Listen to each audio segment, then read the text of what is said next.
a very traumatic breakup, and I gained a lot of weight as a protective system. And now I would like to... Wait. I know, I'm sorry. It's all right. Don't be sorry about anything, but don't make up stuff.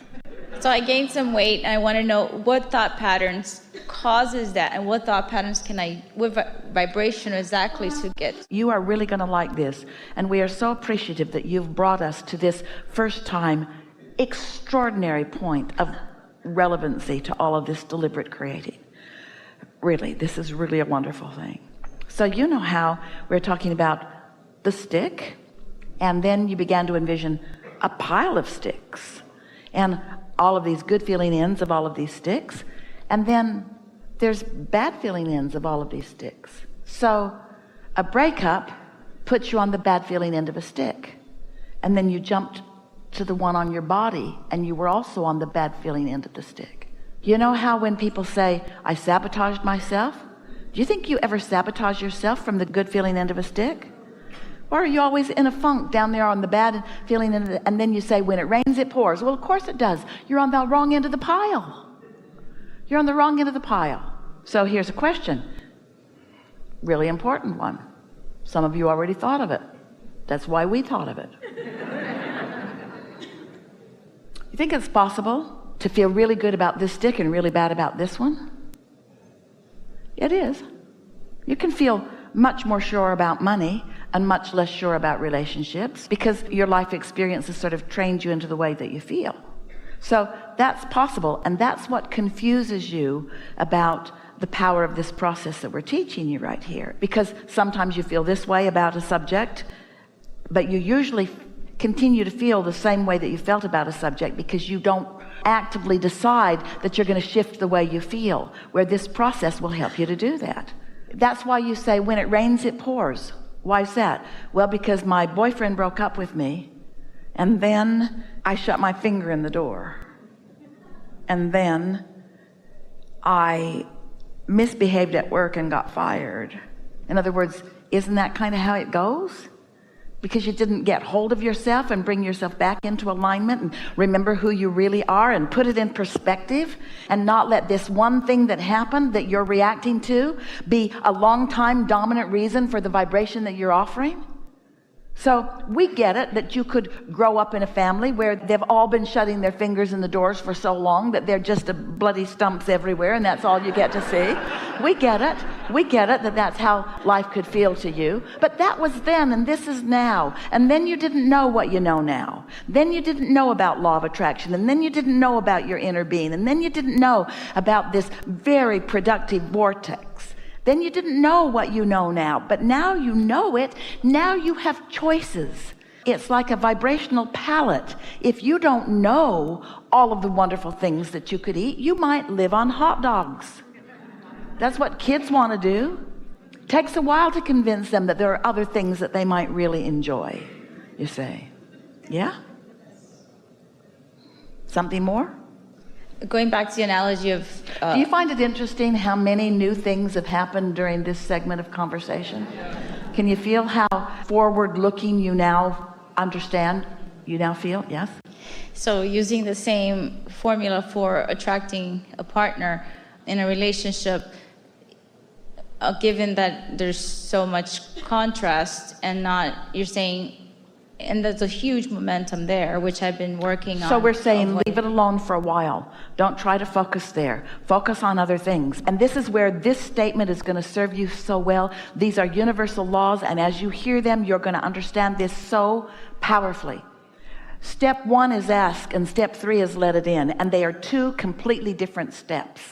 So during struggles and trials and tribulations, you've taken a lot of step 1s. In fact, the majority, we could even go so far as to say all creation as it initially is launched happens in a step 1 moment. It's almost always strong contrast that causes you to launch these rockets of desires.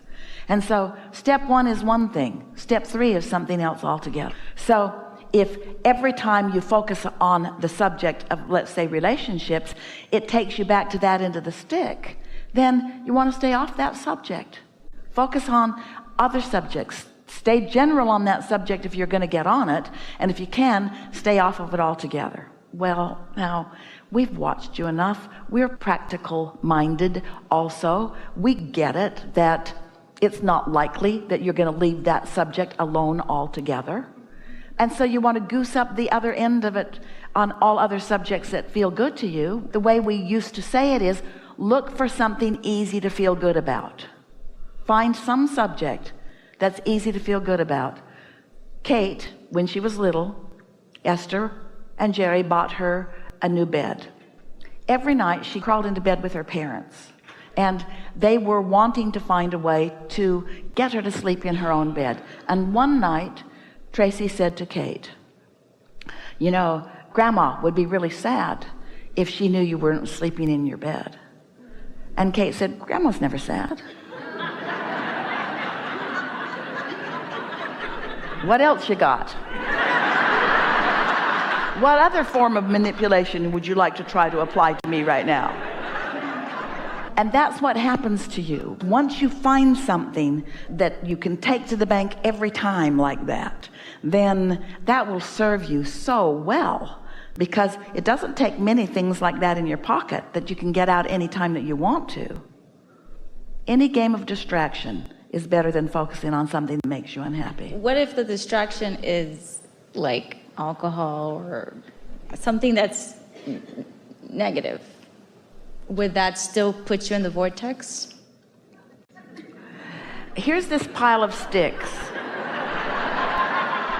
And the good feeling ends of all the subjects are over here, and the horrible feeling ends of all the sticks are over here. Where do you put passing out drunk? Where do you put that? No, not passing out drunk. Oh. Like just having a glass of wine could put you in the vortex. Talk to us about the glass of wine. Where are you? Who are you with? What does it feel like? It feels great. I'm in a vacation. Oh, so it's on this end of the stick. Oh, okay. Then so what do you matter. think? Okay. It's not the subject of the alcohol. It's how you feel when you're doing it.